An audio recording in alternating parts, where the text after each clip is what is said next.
So we'll introduce a couple of very important terms that we'll be using, and here's mathematics in 30 seconds. Everything you need to know about mathematics is in the definitions, and everything else is commentary.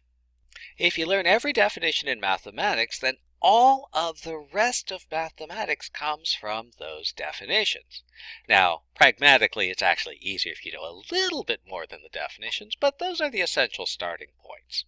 So here's a couple of very important terms that it will be really helpful to distinguish among. An algebraic expression is any valid combination of variables, numbers, and operations.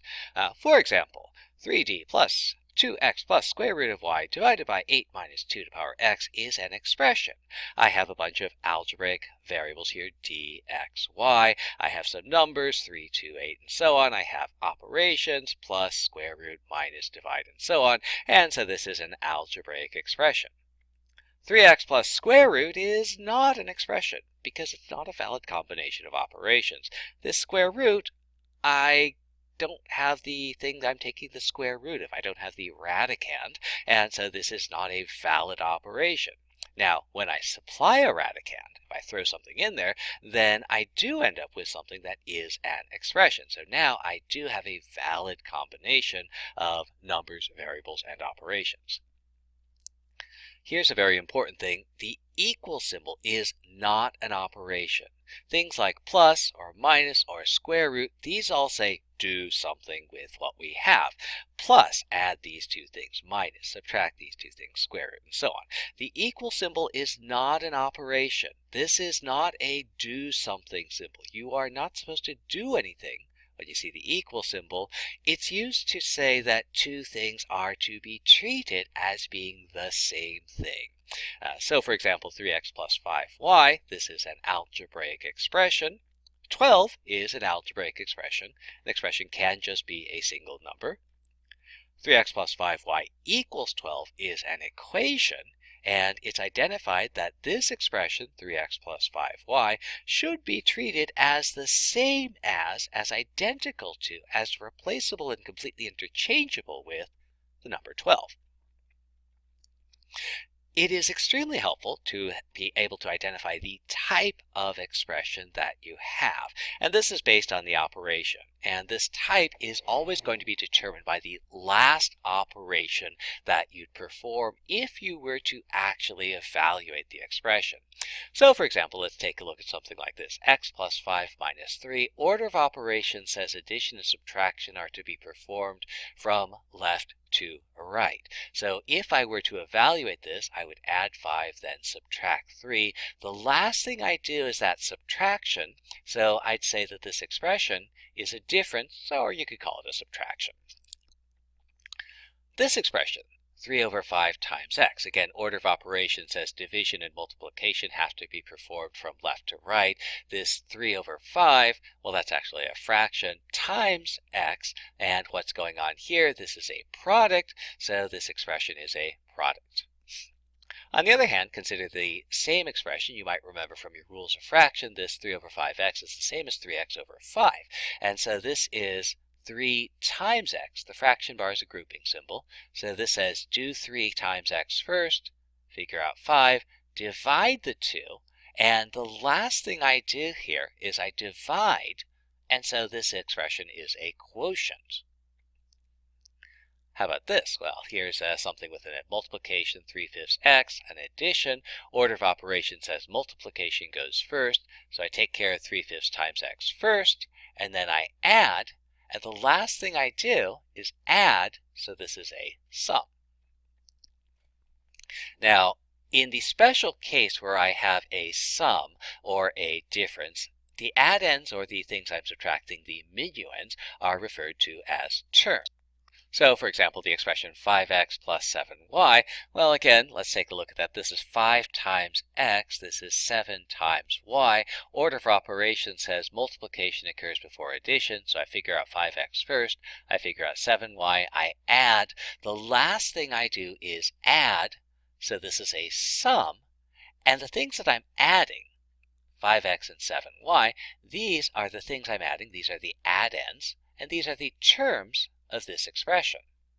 Well, again, let's take a look at a different expression. So order of operations says stuff inside parentheses takes care of first, add x plus 7, exponents next, x squared, multiplication next, 3 times x squared, 5 times whatever we got there, and lastly, we do the addition. The last thing we do here is we add, so this is a sum, and the things that we're adding are going to be the terms. So what are we adding? 5 times x plus 7. This is a term, and so is 3x squared.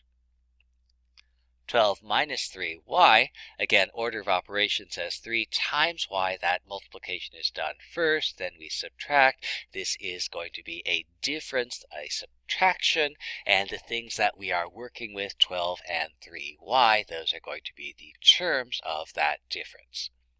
The expression 6x squared, order of operations says we multiply, powers first, x squared, then multiply. It's a product, and it's not a sum or difference of anything. There's no sum, there's no difference, and so we say that this by itself is a single term. Now, what about a polynomial?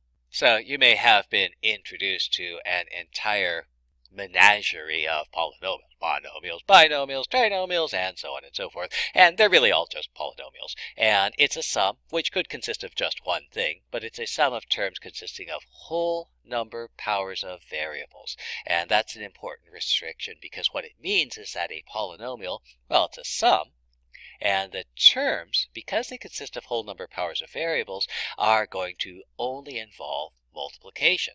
And we like that because that means polynomials can be done using elementary operations. The degree of the polynomial is the highest sum of the powers of all the terms. So, for example, this x cubed plus 5x plus 8, it's a last thing we do is add. This is a sum of terms, x cubed 5x 8.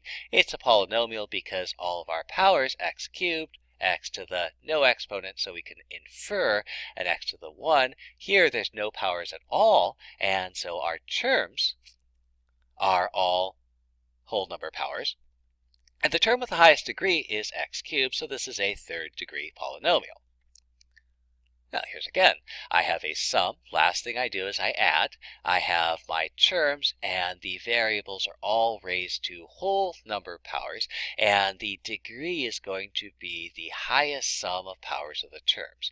So this term, x5y squared, the degree of this term is 5 plus 2 is 7. The degree of this term, xy cubed, this is, remember there's a 1 that I don't write here. The degree of this is 1 plus 3 is 4. And that last term, xy to the 10th, that's x to the first, y to the 10th. The degree is 1 plus 10 equals 11. And so the degree of this polynomial is 11. This thing, 5 square root of x plus 3x cubed, is a sum. The terms are 5 square root of x and 3x cubed. But it's not a polynomial because this term is an x to power 1/2. And that exponent 1/2 is not a whole number, so I have not a polynomial. X over x squared plus 3x plus 5 is, again, not a polynomial because, well, this is not even a sum. The last thing I do here is I divide. This is a quotient, so a polynomial has to be a sum. This isn't a sum. This is a quotient, and so we don't have a polynomial.